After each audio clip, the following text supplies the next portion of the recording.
Bacaan pertama. Bacaan dari kitab pertama Raja-Raja. Salomo tidak berpegang pada perjanjian Tuhan, maka kerajaannya dikoyakkan. Ketika Raja Salomo menjadi tua, istri-istrinya mencondongkan hatinya kepada dewa-dewa, sehingga ia tidak dengan sepenuh hati berpaut kepada Tuhan Allahnya seperti Daud ayahnya. Demikianlah Salomo mengikuti Asitoret, dewi orang Sidon, dan mengikuti Milkom, dewa kejijikan sembahan orang Amon. Salomo melakukan apa yang jahat di mata Tuhan, dan ia tidak dengan sepenuh hati mengikuti Tuhan seperti Daud ayahnya. Pada waktu itu, Salomo mendirikan bukit pengorbanan bagi Kamos, dewa kejijikan sembahan orang Moab, di gunung di sebelah timur Yerusalem, dan bagi Molok, dewa kejijikan sembahan Bani Amon.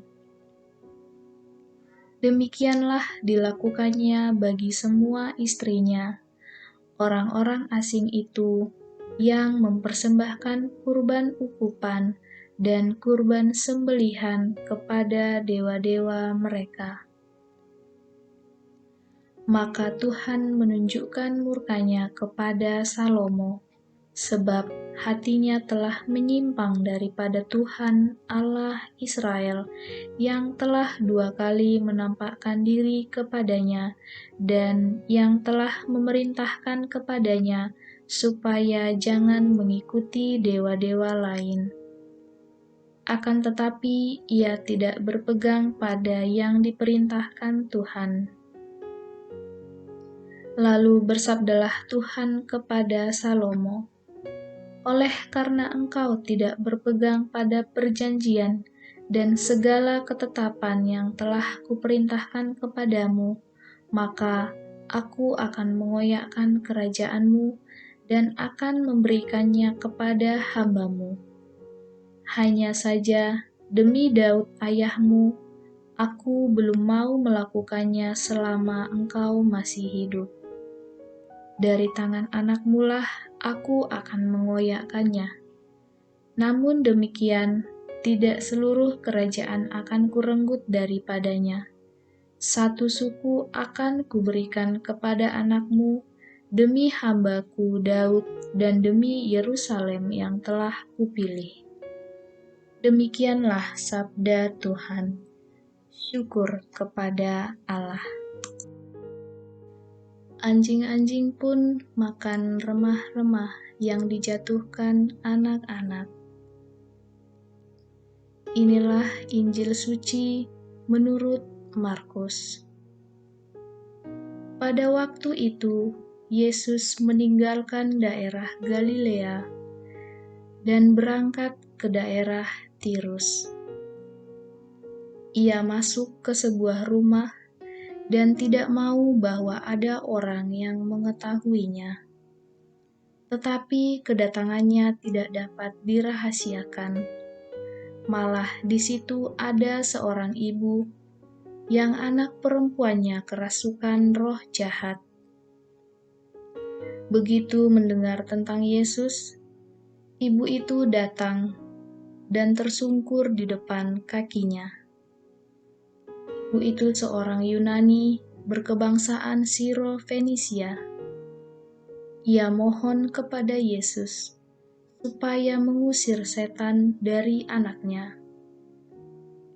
Yesus berkata kepadanya, "Biarlah anak-anak kenyang dahulu, tidak patut mengambil roti yang disediakan bagi anak-anak dan melemparkannya kepada anjing."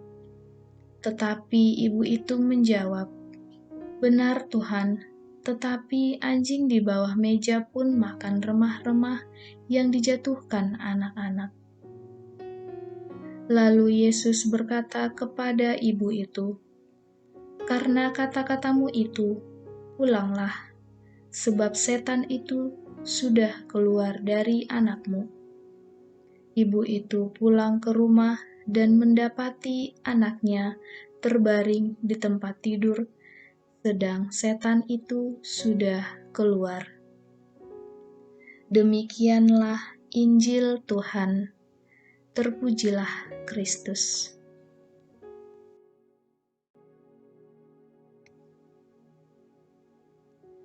Renungan untuk kita hari ini. Beberapa tahun lalu, seorang ibu yang sangat aktif di sebuah organisasi pelayanan di gereja mendatangi seorang pastor. Kepada sang pastor, si ibu bersharing tentang berbagai pelayanan yang dilakukannya bersama tim. Ibu itu bercerita, mereka pergi ke banyak tempat untuk melakukan pelayanan, baik di bidang doa dan puji-pujian, maupun dalam bidang pelayanan sosial. Ia merasa bahwa ia sungguh dipergunakan oleh Tuhan, sehingga beroleh kesempatan untuk berkunjung ke banyak tempat dan bertemu dengan banyak orang. Anehnya, ia tidak akrab dengan anak gadisnya. Bahkan, seringkali bertengkar sepulang dari pelayanan.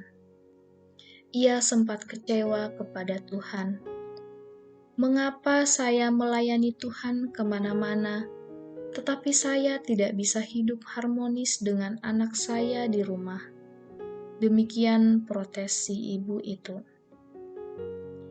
Setelah mendengarkan cerita panjang lebar mengenai prestasi pelayanannya di berbagai tempat, namun gagal berteman dengan anaknya, pastor yang didatanginya itu meminta si ibu untuk membaca teks Injil hari ini, yaitu Markus 7 ayat 24 sampai dengan 30.